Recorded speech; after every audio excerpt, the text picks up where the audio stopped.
फ़िलिस्तीन की ये जंग कहाँ जाकर रुकेगी, किसी को कुछ पता नहीं है। गाज़ा का क्या होगा, अल्लाह बेहतर जाने।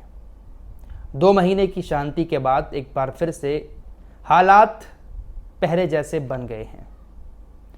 इजराइल के हमले शुरू हो चुके हैं। इजराइल की सेना ने गाज़ा पर कब्ज़ा करना शुरू कर दिया है। गाज़ा के लोगों की मौतें होना शुरू हो गई हैं। हमास रॉकेट दाग रहा है तो उधर से हुतीज़ भी मिसाइलें छोड़ रहे हैं।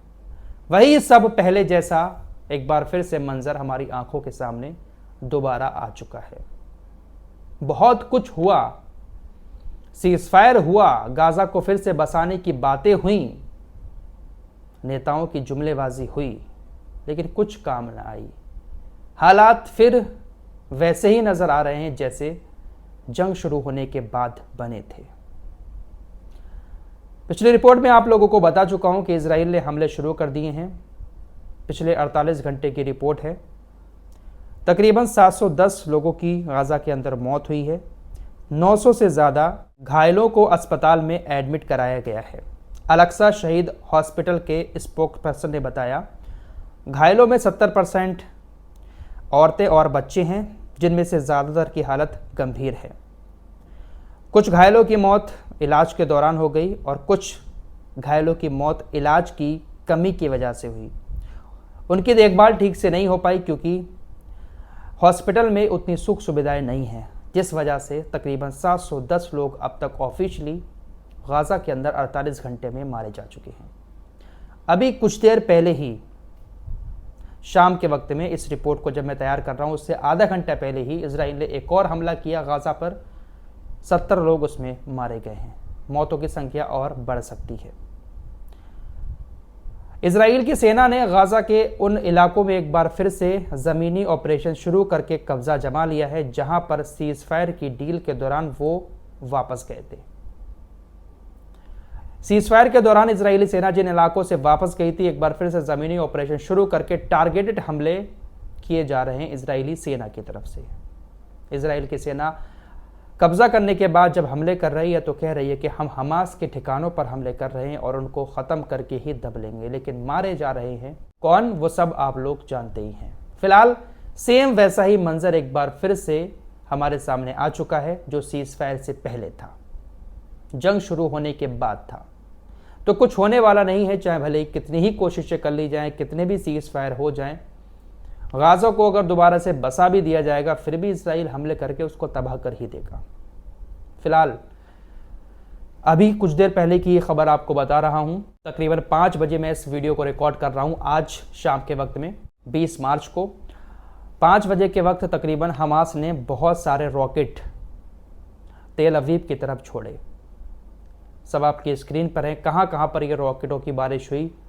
हालांकि उसको इंटरसेप्ट कर लिया इजराइल ने, लेकिन लगातार तेल अवीव के अंदर सायरन बोल रहे हैं। लगातार सायरन इसलिए बोल रहे हैं क्योंकि हुतीज़ ने भी एक बहुत बड़ा हमला, मिसाइल हमला इजराइल के ऊपर किया था, तेल अवीव के ऊपर, और इस बात को खुद इजराइल ने कबूल कर लिया है। हालांकि हुतीज़ के इस हमले को इजराइल का जो एरो एयर डिफेंस सिस्टम है उसने इंटरसेप्ट कर लिया, लेकिन हुतीज़ ने बहुत सारी मिसाइलें और रॉकेट इजराइल की तरफ दाग दिए थे।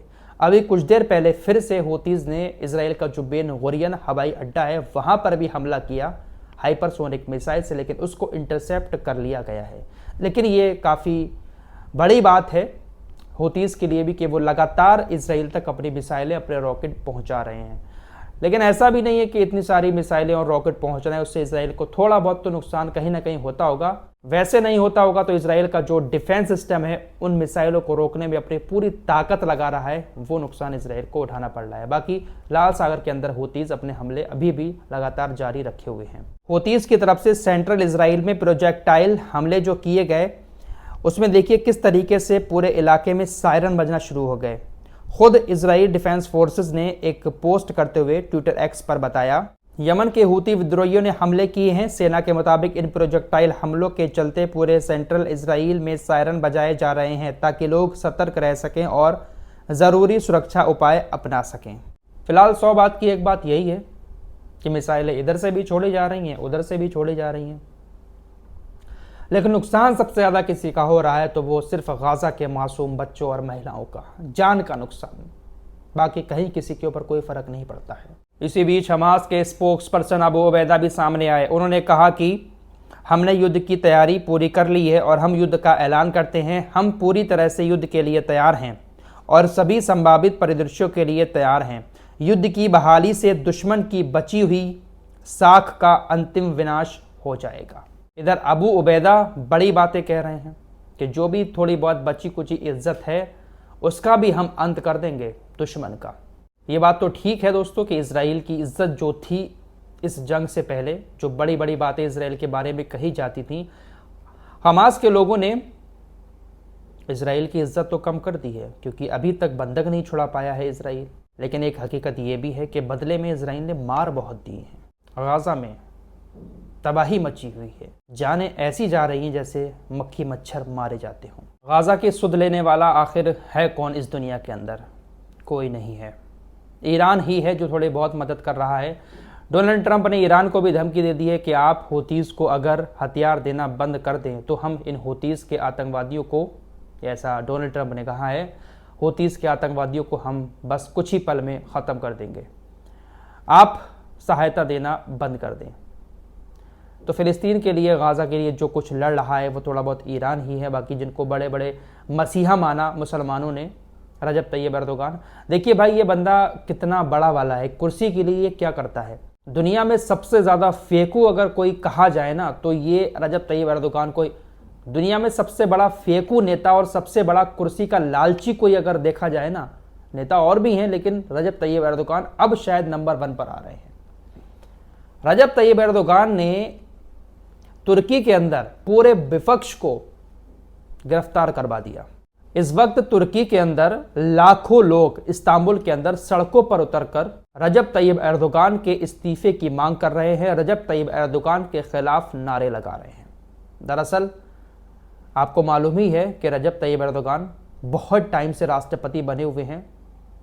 इस्लामिक ब्रदरहुड के नाम पर, इस्लामिक मुखिया के नाम पर इन्होंने बहुत ज़्यादा बड़ी बड़ी बातें दुनिया के मुसलमानों के सामने फेंकी और इनको बहुत बड़ा इस्लाम का रहनुमा मानने लगे। लेकिन ये क्या निकले, सब कुछ आपके सामने है। अब इनकी कुर्सी डगमगाती हुई नजर आ रही है। अब जब चुनाव आने वाला है राष्ट्रपति का तुर्की के अंदर, तो इनको महसूस हो गया है कि ये राष्ट्रपति नहीं बनेंगे।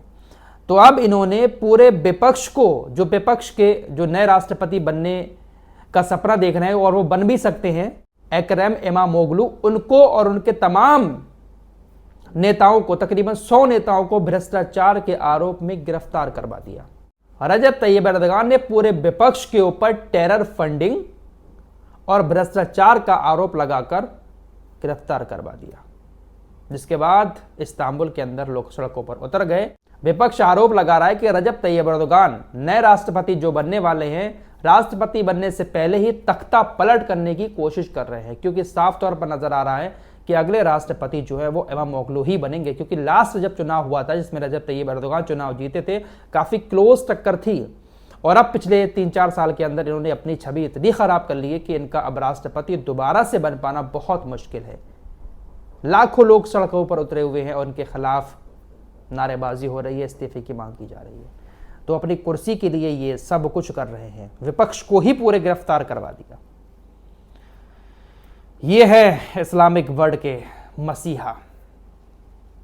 क्या खबर लेंगे ये गाजा की, अल्लाह ही मालिक है। फिलहाल इस रिपोर्ट में इतना ही, कुछ और खबरों के साथ फिर हाजिर होऊंगा। तब तक के लिए अपना ख्याल रखिएगा। अल्लाह हाफिज।